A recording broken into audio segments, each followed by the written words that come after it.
Je crois pouvoir affirmer que la famille, effectivement, était bâtisseuse. Et elle l'est encore. Parce que bâtir, c'est faire durer ce qu'on a bâti. Le premier chantier coopératif qui est né d'ici, il a regroupé des gens, des jeunes personnes d'affaires, qui a fait qu'on a connu notre premier argent là. On a dit, hein, on peut faire de l'argent. Ça se bâtit, l'économie, un groupe.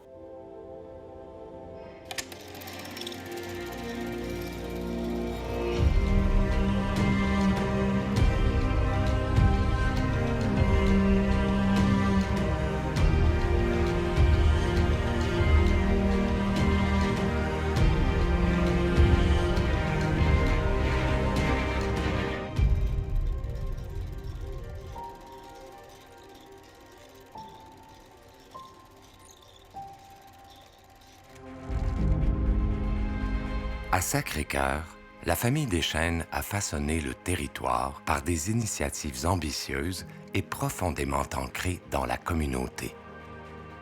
Guy a redonné vie à l'industrie forestière avec la fondation de Bois-Sacco, pendant que son frère, Claude, a transformé une petite ferme en un projet touristique. Moi, ce que je vais aller vous montrer, c'est un lieu de rêve. Leur héritage demeure aujourd'hui une force vivante qui continue d'inspirer Sacré-Cœur et sa région.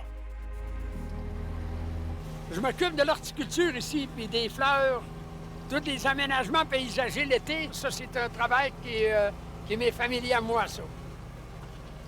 Les gens comme ça qui viennent à la ferme parfois me voir travailler. Puis là, ils viennent me voir en disant « Bonjour, monsieur le jardinier ». Ils m'appellent le jardinier. Alors, ils me disent moi, j'en profite pour leur poser des questions pour savoir le taux de satisfaction, sans qu'ils sachent qui je suis. Mais là, c'est comique, on a bien du plaisir avec ça.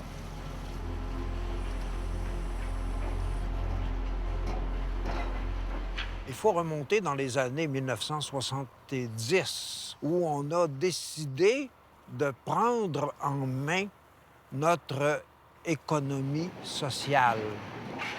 On a intéressé les gens de notre milieu à investir des sous et on a redonné vie à ce chantier avec une dynamique qui se résume à peu près comme suit. Les gens qui travaillent méritent d'être bonifiés parce que c'est le fruit de leur travail qu'on retire. Alors, on leur verse 25 des bénéfices à chaque année comme bonification. Il s'agissait d'un chantier coopératif, il faut se le rappeler. On partageait 25 des bénéfices également à nos investisseurs, qui avaient quand même pris des risques, il faut le reconnaître. Et 50 on plaçait ça dans un compte à la Caisse des Jardins pour nous donner les moyens futurs de développer notre économie, de transformer notre ressource primaire ici, qui est la ressource, bien sûr, forestière.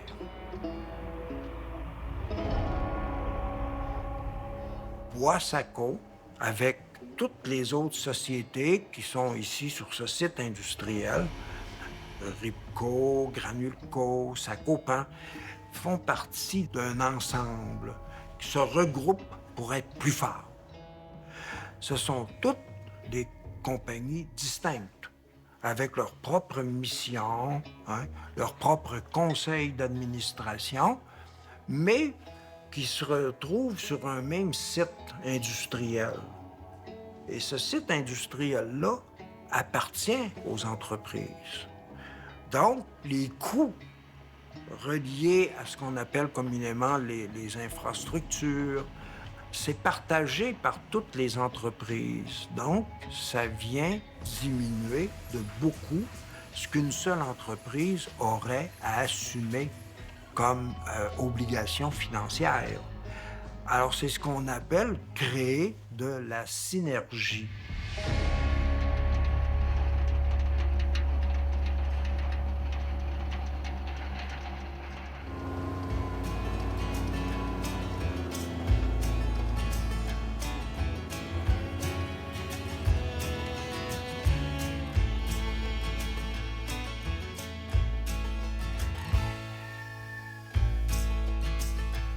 suis né d'une famille de 16 enfants, dont 12 vivants.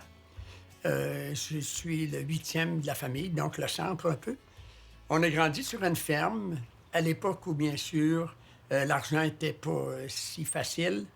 Un père qui, déjà, avait un esprit d'entrepreneur qui, parfois, nous dérangeait comme jeunes, mais il avait l'art de nous ambitionner toujours à vouloir comment on peut faire de l'argent pour pouvoir développer quelque chose.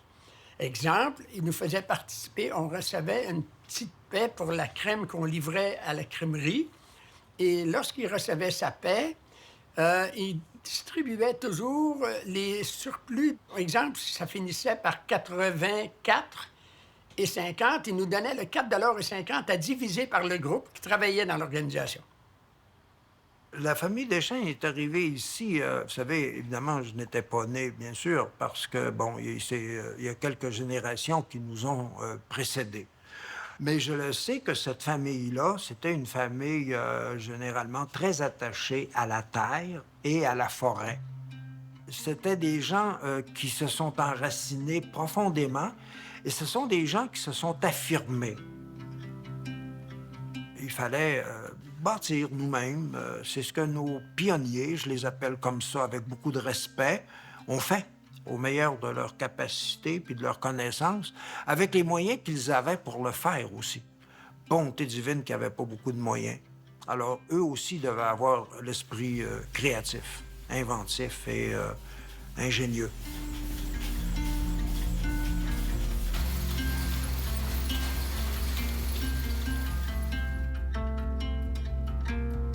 Pourquoi je suis attaché particulièrement à ce petit village-là de Sacré-Cœur? Peut-être parce que je l'ai vécu à partir de ses racines. Je l'ai vu grandir, j'y ai travaillé fort, j'ai connu beaucoup de familles, beaucoup d'amis.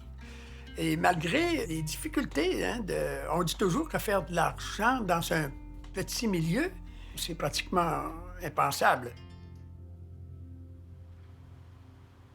Il y avait un curé à l'époque, le curé Roger Poulain, qui était un beauceron. Et ce curé-là était un visionnaire économique. Lui, à l'époque, le curé, il avait de l'importance, vous savez, beaucoup plus qu'aujourd'hui, mais il allait au gouvernement. Il était connu du gouvernement de l'époque.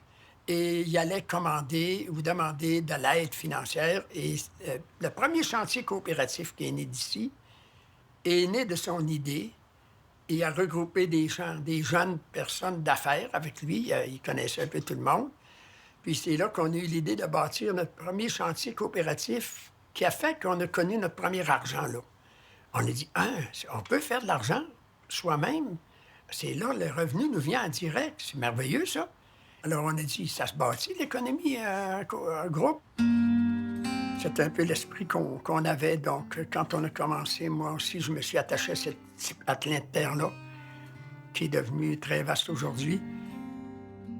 J'avais toujours ce goût-là de vivre là, puis de bâtir notre avenir là, y compris celle de mes enfants et de leurs petits-enfants.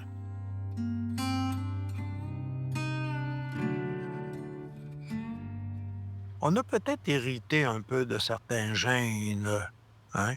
Notre père était un cultivateur de souche, là, mais notre père a toujours été quelqu'un qui a voulu diversifier, qui a voulu développer en même temps aussi. Donc, mon père, il s'est appliqué à construire ou à faire construire parce qu'il n'était pas menuisier, puis pas très habile, puis bon. Donc, il a osé construire des maisons, parfois en déménager aussi. Puis, bien sûr qu'il les vendait, ou si les gens n'étaient pas capables de les acheter, il leur louait. À des coûts toujours très raisonnables. Alors, mon père était donc un entrepreneur, dans le fond. Et il nous a laissé cette fibre entrepreneuriale en héritage.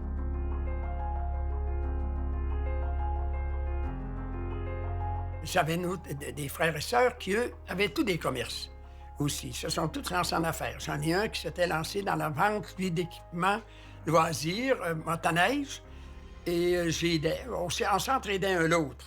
Un autre de mes frères qui, lui, allait à l'école à l'époque plus jeune que moi, moi, je lui donnais un coup de main. Et lui, plus tard, il a acheté un magasin local ici, un autre magasin à Forestville, un à Bécomo, un autre à Forestville, donc il est devenu assez gros. Et ça, j'ai toujours ça à l'esprit, la façon qu'on s'est rendu service. C'est comme un retour de l'ascenseur. Ça m'a toujours marqué, cette approche-là. Et ça nous a amené, tout ça, tout doucement, à porter un rêve, qui était l'autosuffisance, vivre en autosuffisance. Alors, comme je travaillais à la coop, comme je connaissais tout le système agricole, j'avais une expérience en forêt également. J'avais travaillé comme forestier. Il nous est venu le rêve de s'acheter un petit lopin de terre. Et on a eu l'idée de se faire une petite ferme là. Fait que, on a dit, on va essayer le tourisme. Et on va être gîte à la maison. Gîte à la ferme, finalement, parce que c'était une petite ferme. Et on a eu l'idée de construire des premiers petits chalets des années 1990. J'avais ma maison au village qu'on a vendue pour avoir des capitaux. Et graduellement, comme ça, ce rêve-là a pris cours. Et on a construit comme ça. En l'espace de, je vous dirais, en l'espace de peut-être 10-15 ans, on a eu une montée fulgurante. Mes enfants étaient plus âgés. Ils commençaient à m'aider, à travailler avec moi. On travaillait un peu comme mon père nous avait montré. On s'amusait quand c'était le temps, par contre, mais on travaillait aussi, de sorte qu'on a pu monter comme ça des hébergements pour accueillir plein de monde sur le site. C'est devenu un petit peu ce qui est aujourd'hui la ferme 5 étoiles.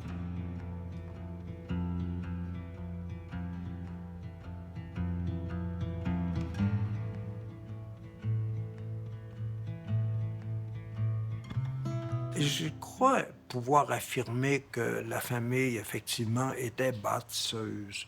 Et elle l'est encore, nonobstant le fait qu'on a atteint chacun de nous un certain âge.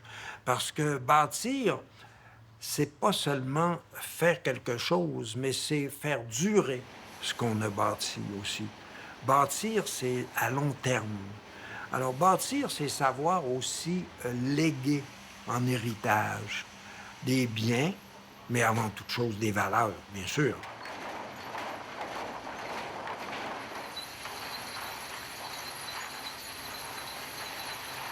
Je pense que chacun a sa mission. Moi, la ferme, c'était une mission que j'avais à faire, je pense. Moi, je le vois de même.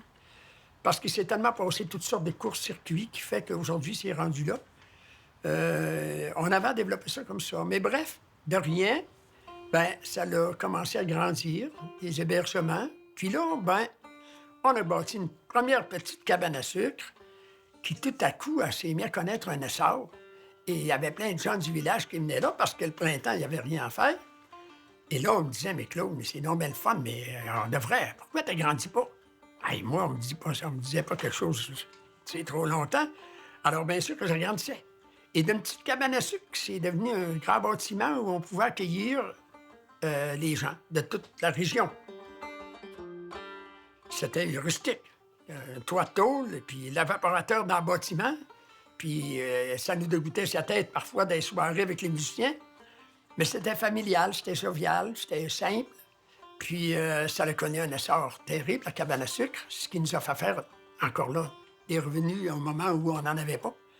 Et ce qui nous a permis de développer cet aspect-là, qui a été quelque chose de très important.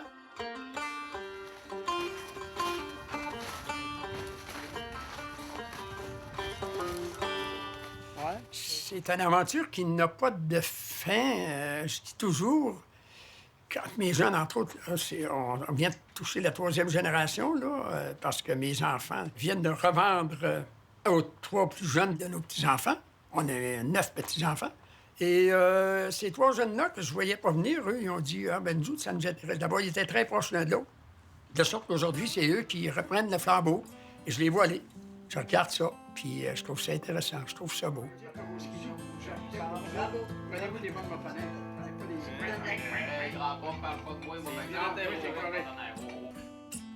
Moi, je me souviens que j'avais des idées.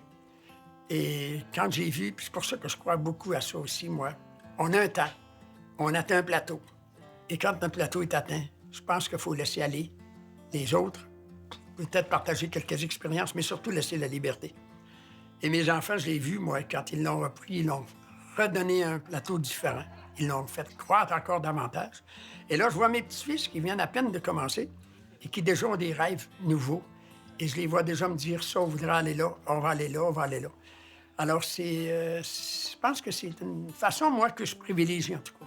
Paraît-il que vous avez de plus en plus d'entailles, hein? Ah oui, on a Sérieux, là? augmenté. Oui. On a installé des tubulures aussi l'année passée. Ah, ça vous sauve du temps, hein? Parce que Oui, mais sinon, là... Tu sais, Oui. on a beaucoup encore d'expérience à prendre. là. L'année passée, il n'était pas performant à 100 comme on aurait voulu. Ouais. Mais en tout cas, on essaye. Il faut mettre toujours un minimum de 5 degrés de pente. Et bon, c'est toi qui l'as fait, grand-mère. Je n'ai pas dit chômage. C'est moi. Oh. Ça a eu un immense impact sur nos vies, grand-papa. Sans même peut-être des fois t'en rendre compte, mais tu sais, moi je te le dis, c'est vrai que c'est le chemin qu'on chemine aujourd'hui, puis être dans l'entreprise là, puis de suivre tes traces.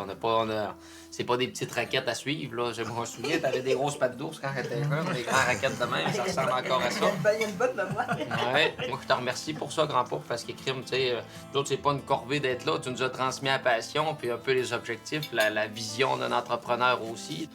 Fait que, tu sais, moi, je trouve ça beau, puis je trouve ça plaisant, maudit, de t'avoir encore en plus avec nous autres aujourd'hui pour vivre ça ensemble. Avec Grand Môme, c'est plaisant à tabarouette, tu sais. On vous voit tous les jours à la ferme, puis tu sais, on rit, on se fait des accolades, puis tu sais, on se challenge un peu aussi des fois, fait que c'est plaisant à tabarouette, puis ça nous motive, nous autres. Sans même vous en rendre compte, vous nous motivez énormément, puis c'est vraiment agréable de vous avoir avec nous autres à tous les jours. Vraiment, vraiment, vraiment. Nous autres, la troisième génération, c'est qu'on a été ceux qui ont un petit peu plus baigné dans ce déroulement de l'entreprise-là, puis dans ce développement-là. Puis, quand on était jeunes, nous, notre passion, c'était de s'amuser sur la ferme, puis d'imaginer qu'on était travailleurs sur la ferme avec vous autres. L'autobus, excuse-moi de te couper, mais l'autobus scolaire, elle nous débarquait pas souvent chez nous à la maison, elle nous débarquait toujours ici de sa ferme. La vie se continue. Mais, ouais, c'est mon grand frère, Claude. C'est mon modèle, hein? C'est mon inspiration. Ça m'émeut de vivre ces moments-là avec vous autres à chaque fois. Puis, On est chanceux. ouais. Je vais-tu continuer? T'as le droit, t'as le droit. Ah oui, elle peut faire des Tu peux chanter. Ramène à même, là, mais pas tout une claque. Je suis en courbe descendante. Je suis vieillissant. Ce qui me reste, c'est ces beaux souvenirs-là d'un travail que j'ai réalisé avec d'autres, plein d'autres. Tous ces défis-là de ma vie. Et ça, j'aime ça voir, j'aime ça revoir ça. Et quand j'ai des peines, comme toute personne, si j'ai des malaises, comme toute personne, je revois toujours ces moments de bonheur-là que je vis et c'est ce qui me permet de voir ce qui s'en vient avant de moi d'une façon plus objective. Je crains pas mon départ parce que c'est qu'il va y avoir une continuité. Le rêve va se continuer. Je me rends compte que c'est tissé serré. Les liens qui unissent les enfants, les liens qui unissent aussi les parents avec les enfants, mais les enfants avec les parents, puis les grands-parents, puis les arrière-grands-parents. C'est autour d'une table que se prennent souvent des décisions. C'est très... Puis vous en prenez de plus en plus, tellement que moi, j'ai plus grand-chose à dire. Alors, je suis pas inquiet pour le futur. Je suis pas inquiet pour le futur. J'ai pas peur, j'ai pas de crainte. Au contraire, je suis confiant. Je suis confiant que ça va se perpétuer.